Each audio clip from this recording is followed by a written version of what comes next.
Hi guys, we're going to pick it up from part one and we're going to go with part two of aggressive behaviors. So I'm just going to share my screen here now. Okay, so identifying and reducing causes of stress that trigger outbursts.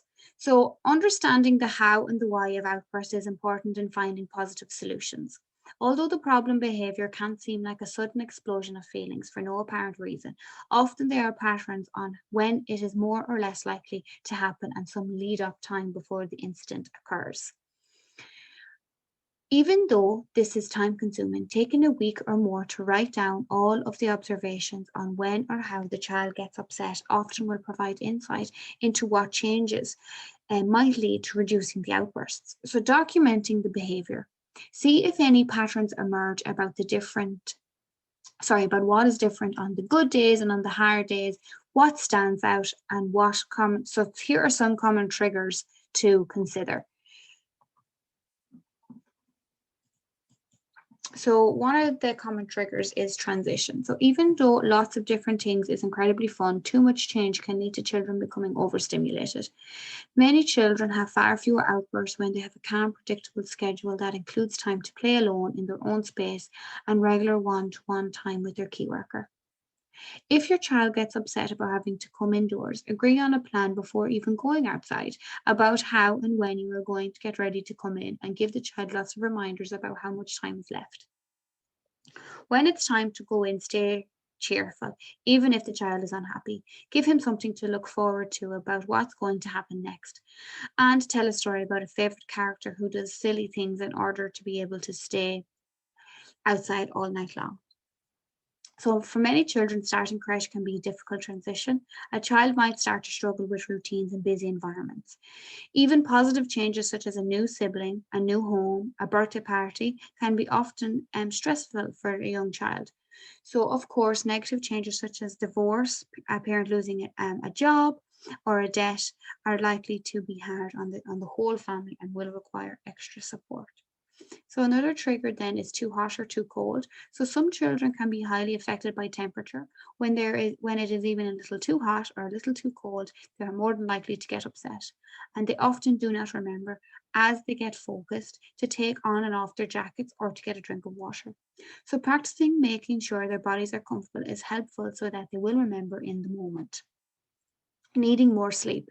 Some children need a very strict bedtime and wake up routine to get enough sleep. Some children just need more sleep.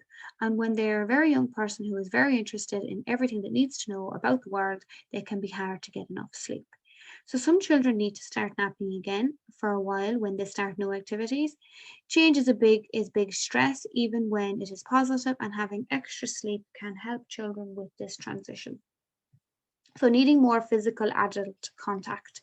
So some children seem to need a lot of cuddle time to keep their bodies calm. So sitting and reading interesting books, playing games, all while sitting on the adult's lap can be extremely helpful. So needing more physical activity. So some children need to move a lot. So in fact, moving can help them focus and integrate what they are learning. So being forced to sit still and pay attention for long periods of time can be extremely stressful for them. So encourage them to be active and fit that into your routine. So needing more space. So some children get overwhelmed when they get crowded by others. Therefore, so many difficulties at school happen in transition times like meals and circle times. So often children seem to bunch themselves together as they get more agitated rather than giving themselves more space. So having children practice moving to the end of the line or to the edge of the circle if they need space or calmly asking for some room. Having some practice or getting them to practice stepping back and measuring with one arm to give them lots of space in line rather than crowding forward. Overstimulation. Less is usually more in preventing meltdowns. Try changing your schedule and structuring your day and space so that the children are doing less. Having fewer toys or games out at the same time and slowing down. Encourage the child to figure out interesting things to do on his or her own for a while. Then plan to give your undivided attention at a time that works well. Some children thrive off a busy routine, whereas other children need it at a slower pace. Also, noise levels could also be a factor. Hunger. Not having enough healthy food to eat can also lead to a child being more than likely to get triggered. Children get so busy that they often forget to eat and they do not realize how hungry they are. So, planning to make sure that the children are eating healthy food in creche can help. Medical issues. If other triggers don't seem to be relevant, a child who has a very low threshold for frustration and who is easily triggered in ways that become destructive or who shuts down suddenly should be assessed for an underlying medical, psychological, or neurological problem. Some children's behavior has improved dramatically because of not being constantly irritated by an allergy or other medical issues, or because the source of the problem was figured out and addressed. Once you have identified possible triggers, experiment by making a change and seeing if it helps. Try slowing down the day, increasing physical activities, reducing stimulation, providing an extra snack, a more cuddle time, and even a more story time. Minimizing triggers is unlikely to stop all explosive behaviors, but it can help children to have the best chance to prevent and control this behavior. So if you require any help in this area, you can email myself at nicola.spree@gmail.com and I would be happy to help. So any concerns that you may have must be communicated to your manager first before speaking to the parents. Following on then, so teaching children skills for stopping aggressive behavior.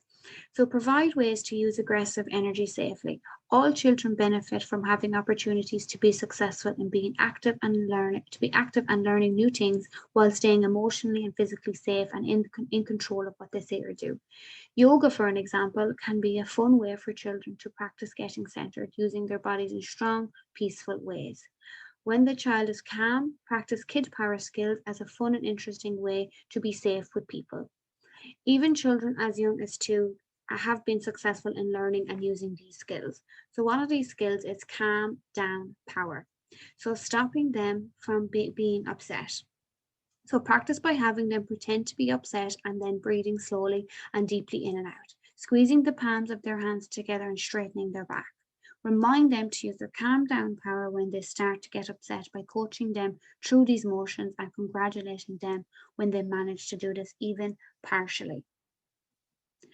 I'm going to stop that there, guys, and I'm going to pick up on part 3 shortly. Thank you.